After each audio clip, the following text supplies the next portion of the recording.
Assalamualaikum warahmatullahi wabarakatuh. Selamat pagi sahabatku sekalian.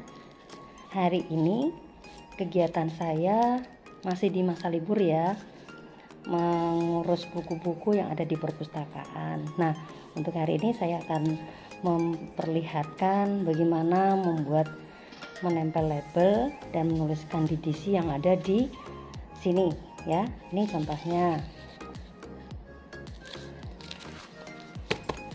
Nah, untuk pertama kita memang membuat dulu labelnya. Jadi gunting-gunting dulu seperti ini ya.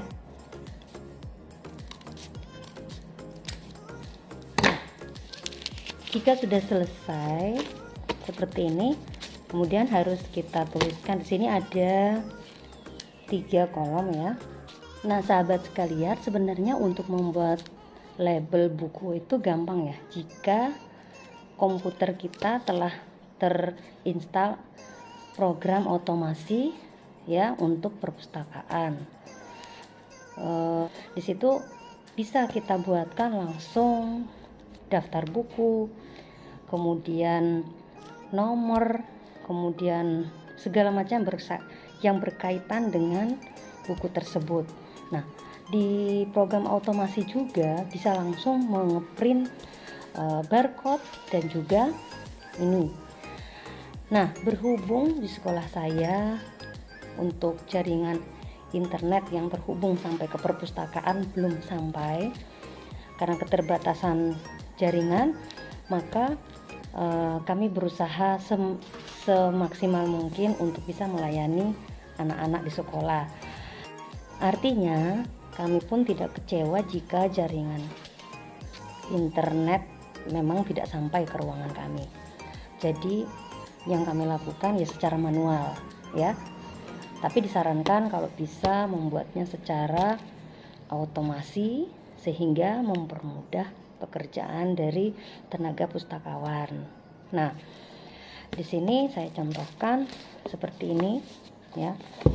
Buku yang berjudul Mary Riana, Mimpi $1.000.000. Nah, ini kalau kita mencarinya dulu ya, mencarinya dulu dalam buku DDC-nya masuk dalam kategori apa ya, umpamanya masuk dalam kategori karya umum, kemudian filsafat, agama, kemudian ilmu-ilmu sosial atau bahasa, ilmu-ilmu murni, ilmu-ilmu terapan, kesenian dan olahraga, kesusastraan, sejarah dan geografi. Nah, jika sudah melihat pada buku panduan ini namanya buku DDC ya. Apa kepanjangan dari DDC? DDC adalah Dewey Decimal Classification. Jadi buku itu punya klasifikasi sendiri ya. Jadi mulai dari karya umum, sastra dan sebagainya, semua ada kodenya. Maka jika sahabatku ke perpustakaan dan mencari sesuatu, harus berdasarkan kategorinya dulu. Apakah mau mencari buku bahasa, apakah mencari buku sejarah dan sebagainya, semuanya setelah ada kode tersendiri. Nah, sahabatku, saya contohkan untuk DDC seperti ini ya. Jadi untuk karya umum kodenya sendiri 000 ya.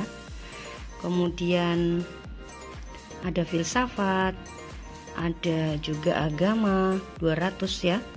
Kemudian ilmu-ilmu sosial, bahasa, ilmu-ilmu murni, ilmu-ilmu terapan, kesenian dan olahraga itu 700, kesusastraan 800 dan juga sejarah dan geografi 900. Itu kodenya. Tetapi dari kode ini kan masih kelas utamanya. Ada juga masuk ke dalam sub-subnya yang lebih khusus atau terperinci, sehingga ada juga pemberian kode di belakang angka-angka tersebut.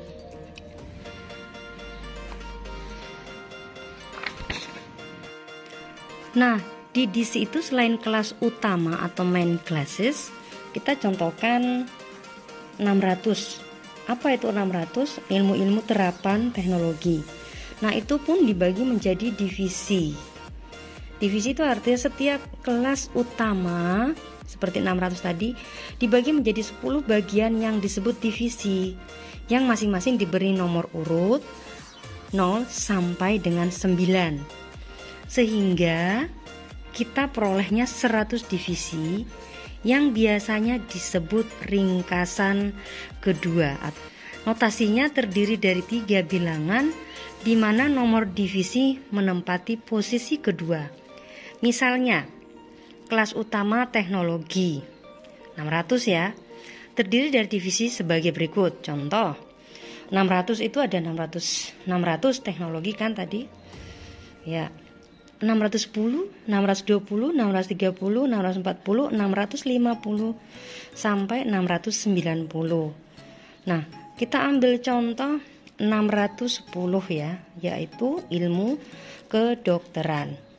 Nah, di ilmu kedokteran itu yang ada dalam divisi terbagi lagi menjadi seksi atau section. Setiap divisi dibagi lagi menjadi 10 bagian yang disebut seksi, yang juga diberi nomor urut 0 sampai dengan 9. Sehingga kita mendapat jumlah 1000 seksi. Di dalam edisi ringkas 11 hanya ada 920 seksi, yang biasanya disebut ringkasan ketiga, third summary. Notasinya pun terdiri dari 3 bilangan dan nomor seksi menempati posisi ketiga. Divisi 610 yang tadi ya, perhatikan, ilmu kedokteran atau ilmu dibagi menjadi seksi sebagai berikut. Perhatikan, 610, 611 sampai dengan 600 berapa?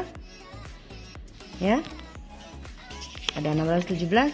Ya benar, sampai 619.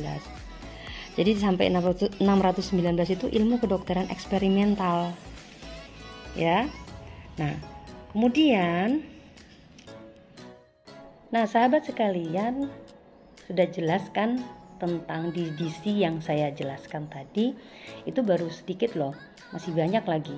Kalau penasaran, nanti akan saya buat lagi part berikutnya. Untuk kali ini saya mau tulis dulu ya, karena masih manual nih. Yang udah jadi nih, dan ini ya.